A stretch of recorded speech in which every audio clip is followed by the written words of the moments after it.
Ready. नमस्कार दोस्तों, मैं नरेंद्र राठौर इस वीडियो के जरिए आप लोगों को बताने जा रहा हूं रेलवे में वर्तमान में प्रचलित डी&ए रूल के बारे में। डी&ए इस शब्द का विस्तार होता है दोस्तों डिसिप्लिन एंड अपील। कुछ जगह आपको डार लिखा मिलेगा, DAR। इस शब्द का विस्तार होता है डिसिप्लिन एंड अपील रूल्स। वैसे दोस्तों इस रूल का पूरा नाम है रेलवे कर्मचारी अनुशासन एवं अपील रूल 1968। इंग्लिश में देखिए, the railway servants discipline and appeal rule 1968।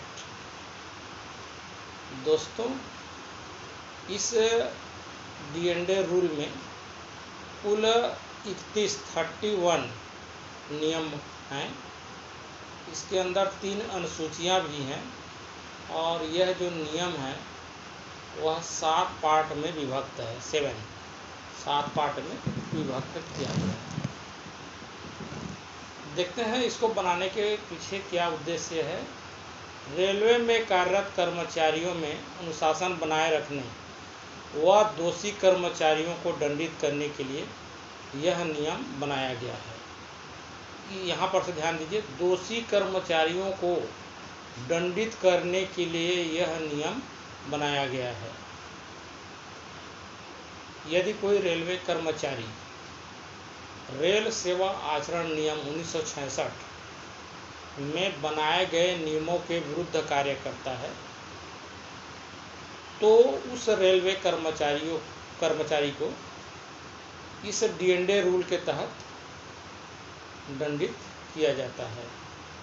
तो आपको इस रूल को समझने से पहले आपको इसके बारे में जान लेना ज़्यादा उचित रहेगा। रेल सेवा आचरण नियम 1966, इसमें कुल 26 नियम बनाए गए हैं।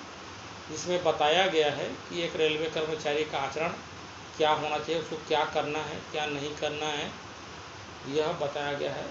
मैं यह मान के चल रहा हूँ कि आप लोगों को रेल सेवा आचरण नियम के बारे में जानकारी है। तो जैसे कि मैंने बताया कि यदि कोई रेलवे कर्मचारी आचरण नियम 1966 में बने नियमों का उल्लंघन करता है तो फिर इस डी&ए रूल के तहत उस पर कार्यवाही की जाती है और उस कर्मचारी को दंडित किया जाता है। तो इसमें दंडित करने की एक प्रक्रिया बताई गई है। देखते हैं डी&ए रूल के संबंध में संविधान के क्या प्रावधान है, संविधान में भारत के कॉन्स्टिट्यूशन में क्या प्रावधान है। तो भारत के संविधान के आर्टिकल 309, 310 और 311 पढ़ने योग्य है। पहले देखते हैं 310 को। 310 में कहा गया है कि केंद्रीय सरकार के अधीन सिविल पद धारण करने वाला कर्मचारी राष्ट्रपति के प्रसाद पर्यंत पद धारण करता है। राष्ट्रपति के अगर कोई केंद्रीय कर्मचारी है, मतलब जैसे रेलवे कर्मचारी भी केंद्रीय कर्मचारी के अंतर्गत आते हैं, तो एक केंद्रीय कर्मचारी राष्ट्रपति के प्रसाद पर्यंत मतलब उनकी इच्छा के पर पद धारण करता है। अगर राष्ट्रपति की इच्छा ना हो तो उसको पद से हटाया जा सकता है, ये कहता है आर्टिकल 310। इसी प्रकार से किसी राज्य सरकार के अधीन सिविल पद धारण करने वाला कर्मचारी राज्यपाल के प्रसाद पर पद धारण करता है। देखते हैं आर्टिकल 311 का भाग 1, ये 2 भागों में विभक्त है। भाग 1 क्या कहता है देखते हैं। किसी सिविल पद धारण करने वाले केंद्रीय कर्मचारियों को उसे नियुक्त करने वाले अधिकारी से नीचे के अधिकारी पदच्युत नहीं कर सकता है। इसको जरा समझिए,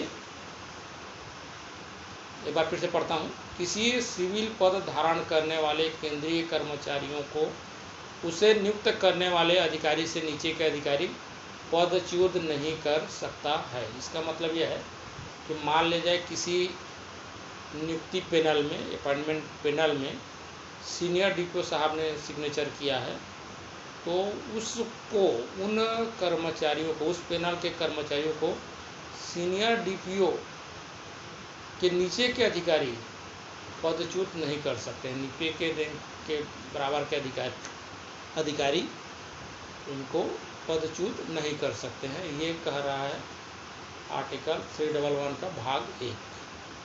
भाग 2 क्या कहता है तो सुनिए। सुनवाई का युक्त अवसर दिया जाना आवश्यक है। यदि किसी रेलवे कर्मचारी को या कोई भी केंद्रीय कर्मचारी है या कर्मचारी जो भी हैं, उन्हें दंडित किया जाना है तो उसको सुनवाई का पूरा अवसर दिया जाना आवश्यक है। ये कहता है भाग 2। सुनवाई का युक्त अवसर मतलब इसमें आता है आपका प्राकृतिक न्याय का सिद्धांत आ जाता है। प्राकृतिक न्याय का सिद्धांत ये कहता है कि दूसरे के पक्ष को सुनो, तो दूसरे पक्ष को सुने बिना किसी भी कर्मचारी को दंडित नहीं किया जा सकता है। ये कह रहा है आर्टिकल 311 का भाग 2। इसको और अच्छे से समझते हैं। मान ले जाए किसी पुलिस अधिकारी इंस्पेक्टर है जो है, उसके थाने में किसी की मृत्यु हो जाती है, तो आप लोग देखे होंगे उस थानेदार को, इंस्पेक्टर को तुरंत बर्खास्त नहीं कर दिया जाता है। पहले उसको निलंबित किया जाएगा, फिर उसको चार्जशीट इशू किया जाएगा, उसके पक्ष को सुना जाएगा, फिर गुण दोष के आधार पर उस पुलिस अधिकारी के विरुद्ध निर्णय लिया जाता है। तुरंत बर्खास्त नहीं किया जाता है। ये उसको जो प्राकृतिक न्याय सिद्धांत के अनुसार ही उसको दंडित किया जा सकता है। उसको सुने बिना बर्खास्त या पदच्युत नहीं किया जा सकता है। ये कहता है आर्टिकल 311। अब देखते हैं 309, आर्टिकल 309 संविधान का। इसमें दी गई पावर से यह नियम लाया गया है। आर्टिकल 309 में यह शक्ति दी गई है कि इस प्रकार से नियम बनाए जा सकते हैं। तो 309 में दी गई शक्ति के आधार पर भारत के राष्ट्रपति द्वारा, प्रेसिडेंट ऑफ इंडिया के द्वारा यह नियम बनाया गया है। कौन सा? ये रेलवे कर्मचारी अनुशासन एवं अपील नियम 1968। दोस्तों, रेलवे बोर्ड ने इस संबंध में डीएनडे रूल के संबंध में एक मास्टर सर्कुलर जारी किया है, मास्टर सर्कुलर नंबर 67। इसको भी जानना है अगर आप डीएनडे रूल को समझना चाहते हैं तो मैं आगे इसके बारे में बताते चलूँगा। चलिए पढ़ते हैं इस रूल को। जैसे कि मैंने बताया था कि ये जो रूल है वह 7 भागों में विभक्त है। तो भाग 1 में देखते हैं। भाग 1 में नियम 1 से 3 तक का नियम है। नियम 1 क्या कहता है? नियम 1 कहता है कि इन नियमों को रेल सेवक अनुशासन एवं अपील नियम 1966 कहा जाएगा। नियम का नाम बताया गया है इसमें, नियम 1 के भाग 1 में। 2 कहता है कि यह नियम 1 अक्टूबर 1968 से लागू है। दोस्तों, ध्यान देने योग्य है कि यह नियम कब पारित किया गया था, अक्सर सवाल पूछा जाता है। तो ये 1968 में पारित किया गया था। और कब लागू किया गया है? तो 1 अक्टूबर 1968 से यह नियम लागू है। अब बढ़ते हैं नियम 2 की ओर। नियम 2 में दोस्तों कुछ शब्दों को परिभाषित किया गया है। मैं समय समय पर इन शब्दों के अर्थ जहाँ ज़रूरत पड़ेगा बताते चलूँगा। देख लीजिए क्या क्या शब्द हैं। नियुक्ति प्राधिकारी, कमीशन, अनुशासनिक प्राधिकारी, हेड ऑफ डिपार्टमेंट, रेलवे कर्मचारी, सर्विस शेड्यूल। तो सब जहाँ जहाँ ज़रूरत पड़ेगा मैं इस शब्दों के अर्थ बताते चलूँगा। इसको ज़रा समझ लेते हैं। अनुशासनिक प्राधिकारी यही प्राधिकारी हैं जो इस रूल के तहत एक रेलवे कर्मचारी को चार्जशीट इशू करता है। यहाँ देखिए, जिससे नियमों का दिन छोटी या बड़ी शास्ति देने का अधिकार है। अनुशासनिक प्राधिकारी वे अधिकारी हैं जो रेलवे कर्मचारी को दंडित करने का अधिकार रखते हैं। और आगे बताऊंगा अनुशासनिक प्राधिकारी के बारे में। चलिए आगे बढ़ते हैं। नियम 3। नियम 3 में बताया गया है कि यह जो नियम है, डीएनडे का जो नियम है, वह किस पर लागू होगा और किस पर लागू नहीं होगा। तो दोस्तों, यह नियम जो है लागू नहीं होंगे अखिल भारतीय सेवा के सदस्यों पर रेलवे सुरक्षा बल के किसी सदस्य पर, आरपीएफ पे जो काम करते हैं उनके लिए अलग से डीएनडे रूल है। किसी आकस्मिक अप्रेंटिस श्रमिकों पर, जो कैजुअल लेबर होते हैं या अप्रेंटिस में जो होते हैं, काम करते हैं, उन पर यह नियम डीएनडे रूल लागू नहीं होता, उनको चार्जशीट वगैरह इशू नहीं किया जा सकता है।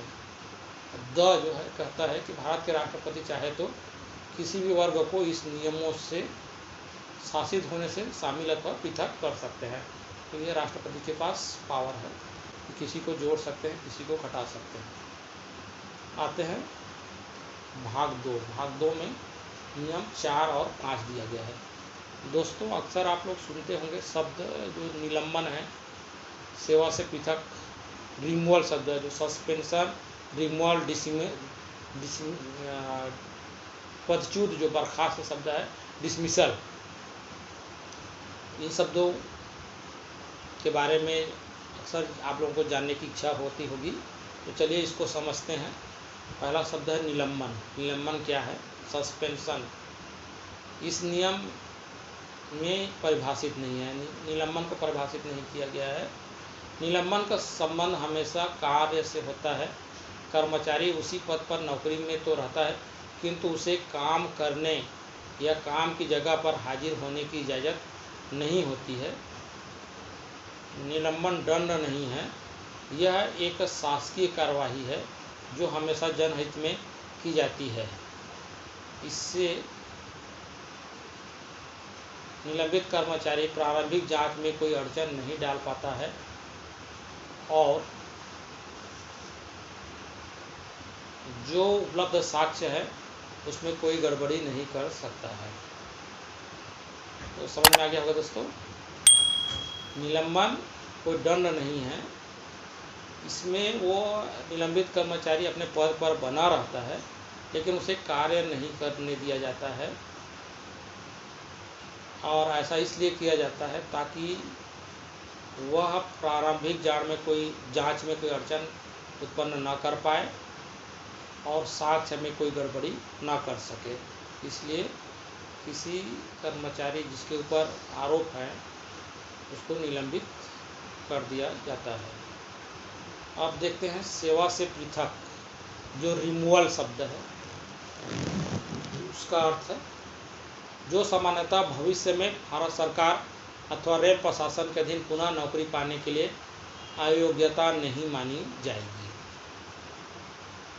नीचे देखते हैं डिसमिसल को, पदच्युत जिसको बोला जाता है या बर्खास्त, जो भविष्य में भारत सरकार अथवा रेल प्रशासन के अधीन नौकरी पाने के लिए अयोग्यता मानी जाएगी। ये दोनों शब्द को जरा समझिए दोस्तों। डिसमिसल में क्या होता है, फिर उस रेल कर्मचारी को भविष्य में रेलवे में या कहीं नौकरी नहीं दिया जाता है, वो अयोग्य हो जाता है। जबकि जो रिमूवल की स्थिति में वह रेल प्रशासन के अधीन पुनः नौकरी अगर एलिजिबल होता है तो प्राप्त कर सकता है, जबकि डिसमिसल में वह पुनः नौकरी पाने के लिए अयोग्य हो जाता है। तो मुझे लगता है ये समझ में आ गया होगा आपको। निलंबन और सेवा से पृथक जिसको रिमूवल कहा जाता है, और बर्खास्त डिसमिसल शब्द का अर्थ आप लोगों को समझ में आ गया होगा। चलिए बढ़ते हैं नियम 4 की ओर।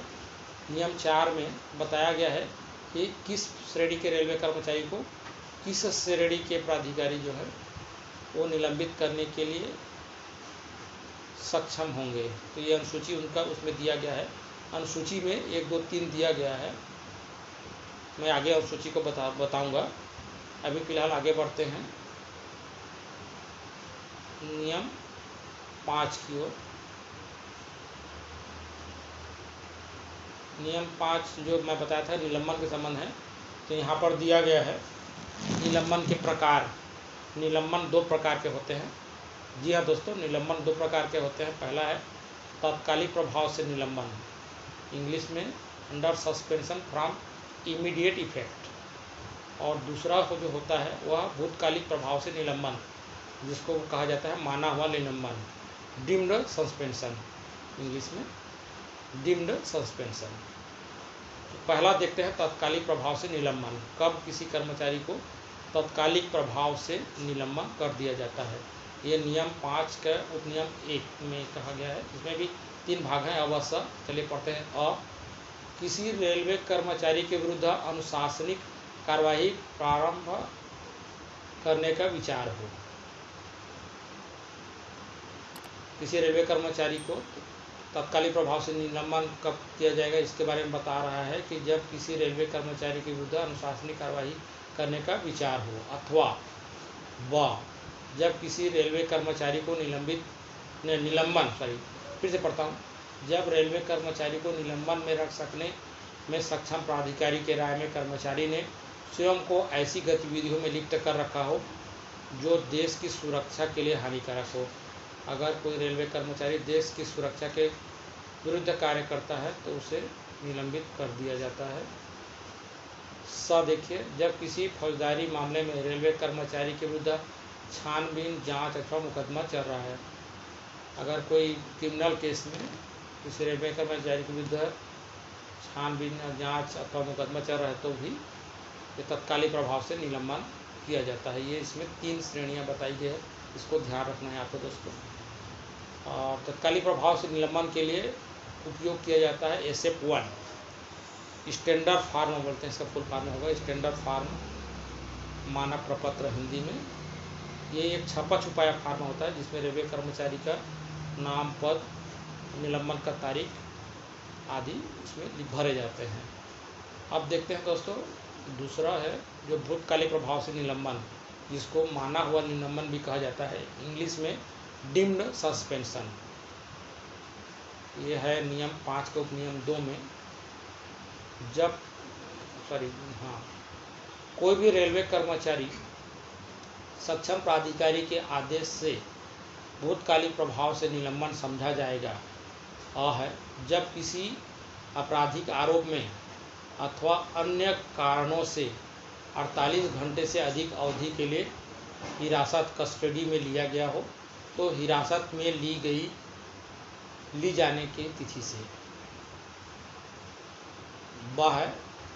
दोष सिद्ध पाए जाने की तिथि से, यदि किसी अपराध के लिए दोष सिद्ध पाए जाने पर उसे 48 घंटे से अधिक समय की सज़ा सुनाई गई हो और उसे ऐसे अभियोग के लिए तुरंत बर्खास्त अथवा सेवा से न हटा दिया गया हो अथवा अनिवार्य रूप से सेवानिवृत्त न कर दिया जाए। इसको जरा समझते हैं दोस्तों। और को ये कहता है, इसको जरा समझने के लिए एक उदाहरण देता हूँ। मान ले जाए कोई रेलवे कर्मचारी है, वह गांव गया है छुट्टी पर और वहाँ किसी आपराधिक मामले में वह जेल में बंद है। किसी माध्यम से पता चलता है कि वह कर्मचारी, रेल प्रशासन को पता चलता है कि वह कर्मचारी जेल में बंद है, तो रेल प्रशासन उस कर्मचारी को उस तिथि से, जिस तिथि से वह जेल में बंद है, निलंबित कर दिया जाएगा, उसको कर दिया जाता है। तो इसी को कहा जाता है डीम्ड सस्पेंशन। ये इसमें न्यूनतम जो समयावधि है वह 48 घंटे तक कस्टडी में या जेल में रहना है, तो डीम्ड सस्पेंशन कर दिया जाएगा। अब देखते हैं नियम 3 और 4 क्या कहता है। नियम 5 का उपनियम 3 और 4, यदि किसी रेल कर्मचारी को सेवा से बर्खास्त, सेवा से पृथक अथवा अनिवार्य सेवानिवृत्त कर दिया गया हो, परंतु बाद में सक्षम अपीलीय अथवा रीजनल अधिकारी या न्यायालय द्वारा उसके प्रतिवेदन पर विचार करते हुए मामले को पुनः जांच अथवा किसी अन्य निर्देश के साथ लौटा दिया गया हो, तो संबंधित रेल सेवक को बर्खास्तगी, सेवा से पृथक अथवा अनिवार्य सेवानिवृत्ति की मूल तिथि से निलंबित माना जाएगा। इसको जरा समझिए दोस्तों। यदि कोई रेलवे कर्मचारी है जिसको पदच्युत कर दिया गया है और वह अपील करता है किसी न्यायालय में या अपीलीय अधिकारी को, और अपीलीय अधिकारी या न्यायालय यह निर्देश के साथ उस केस को अनुशासनिक अधिकारी के पास वापस भेज देता है कि इसमें फिर से जांच कीजिए, तो जिस तारीख को पहले उसको जो पदच्युत किया गया था उस तारीख से उसको फिर से निलंबित कर दिया जाएगा। ये कह रहा है यह नियम 5 का उपनियम 3। अब देखते हैं नियम 5 का उपनियम 5 का क क्या कहता है। किसी भी रेल सेवक के विरुद्ध जारी निलंबन आदेश तब तक प्रभावी रहेगा जब तक कि उसे सक्षम प्राधिकारी द्वारा संशोधित या रद्द नहीं कर दिया जाता है। मतलब कोई रेल कर्मचारी है, अगर उसके विरुद्ध में कोई निलंबन आदेश है तो तब तक वो जारी रहेगा जब तक उसे संशोधित या रद्द नहीं कर दिया जाता है। इस नियम के अपवाद भी हैं, मैं बताऊंगा नीचे नियम 5 के उपनियम 7 में इसके अपवाद दिए गए हैं। आगे बढ़ते हैं। नियम 5 का उपनियम 5 का ख।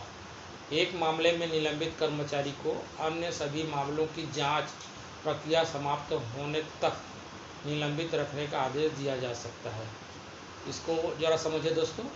मान लीजिए किसी एक मामले में कोई रेलवे कर्मचारी निलंबन की स्थिति में चल रहा है और बाद में पता चलता है कि उसने कोई और अपराध कर रखा है जिसमें उसको निलंबन करने की आवश्यकता है, तो उस दूसरे आरोप के लिए भी उसको निलंबित किया जा सकता है।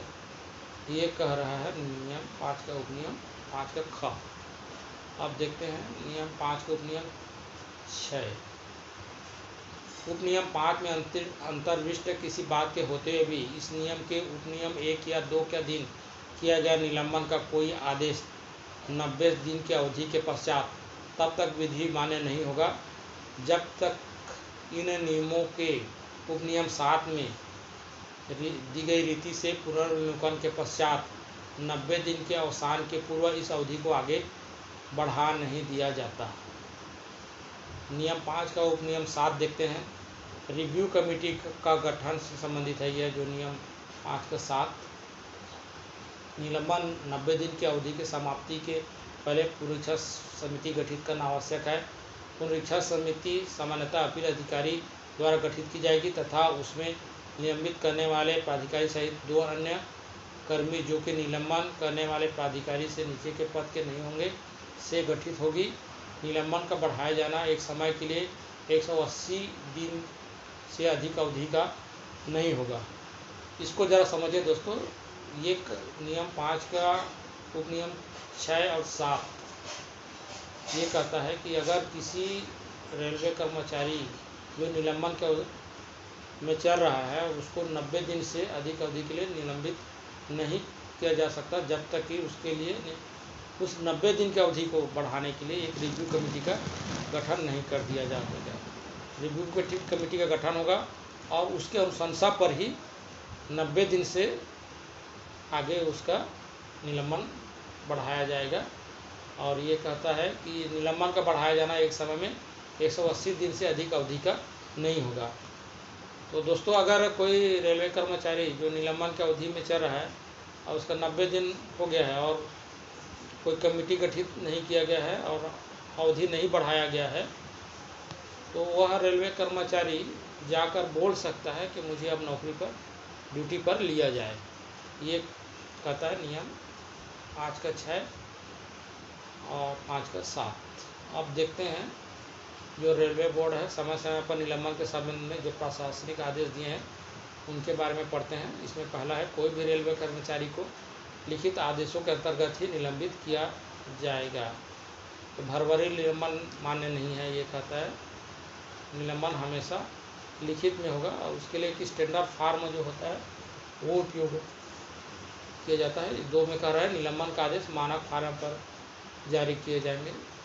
मानक फार्म जैसे मैं बताया था SF1 निलंबन जो तत्कालिक प्रभाव से जो निलंबन किया जाता है उसके लिए SF1 और SF2 जो उपयोग होता है वो होता है डिम्ड सस्पेंशन के लिए। और ये जो निर्वाह भत्ता का जो प्रमाण पत्र जारी किया जाता है ये है SF3 में निर्वाह भत्ता के संबंध में है। आगे देखते हैं नियम इसमें 3 जो प्रशासनिक आदेश का तीसरा है। निलंबन का सहारा केवल उन्हीं मामलों में लिया जाना चाहिए जिनमें कार्यवाही के समापन के उपरांत दीर्घ शास्ति आरोपित की जाने वाली हो, न कि लघु शास्ति। ये जो है एक गाइडलाइन है। इसमें बताया गया है कि जो गंभीर अपराध हैं, जो गंभीर श्रेणी के आरोप हैं उसी पर ही निलंबन का सहारा लिया जाना चाहिए। सभी प्रकार के मामलों में किसी कर्मचारी को निलंबित नहीं करना चाहिए। ये कह रहा है, ये जो 3 है। अब देखते हैं निलंबन के आदेशों के विरुद्ध अपील। जी हाँ दोस्तों, निलंबन के आदेश के विरुद्ध भी अपील किया जा सकता है। यदि किसी रेलवे कर्मचारी को निलंबन में रखा गया है तो उसको चाहिए कि वो लिखित में उसको ले, और जिस तारीख को उसको निलंबन आदेश मिलता है उसके 45 दिन के भीतर उस आदेश के विरुद्ध अपीलीय अधिकारी को अपील किया जा सकता है। अब देखते हैं आगे 3 माह के भीतर निपटारा। जब किसी रेलवे कर्मचारी के विरुद्ध अनुशासनिक कार्रवाई करने का विचार करते हुए निलंबित किया गया हो तो उसे के विरुद्ध प्रकरण का निपटारा निलंबन की तिथि से 3 माह के भीतर कर देने का हर संभव प्रयास किया जाना चाहिए। ये कहा जा रहा है कि अगर किसी रेलवे कर्मचारी को निलंबित रखा जा रहा है तो उसका जो मामले का निपटारा है वह 3 माह के भीतर करने का हर संभव प्रयास किया जाना चाहिए। अब देखते हैं दोस्तों, जो निलंबित कर्मचारी हैं उनको निलंबन से क्या क्या घाटा होता है यह भी जान लेना जरूरी है। इसमें पहला है, उसको मुख्यालय से बाहर जाने की अनुमति नहीं मिलता है। दूसरा है, उसको किसी प्रकार का अवकाश स्वीकृत नहीं किया जा सकता है। यदि उसका आवास जो है किराया मुक्त है तो निलंबन की अवधि में उसको किराया देना होता है। पदोन्नति नहीं मिलता है उसको, वार्षिक वेतन वृद्धि भी नहीं मिलता है, कोई व्यापार या पेशा नहीं कर सकता है, उसको प्रशिक्षण में भी नहीं भेजा जाएगा, उसको नई जो पेंशन जो योजना है उसके तहत उसका अंशदान की कटौती भी नहीं होता। तो कुछ इसमें जो निलंबित कर्मचारी उनके लिए ये जो है पाबंदियां हैं जिसके सामने मैंने बताया आपको। इस वीडियो को यहीं समाप्त करते हैं दोस्तों। अगले वीडियो में मैं जो मेजर और माइनर जो पेनल्टी चार्जशीट जो होते हैं उसके संबंध में बताऊंगा। उसमें जो क्या क्या शास्तियाँ दिया जाता है और उसके क्या प्रक्रिया है वो सब बताऊंगा। तब तक के लिए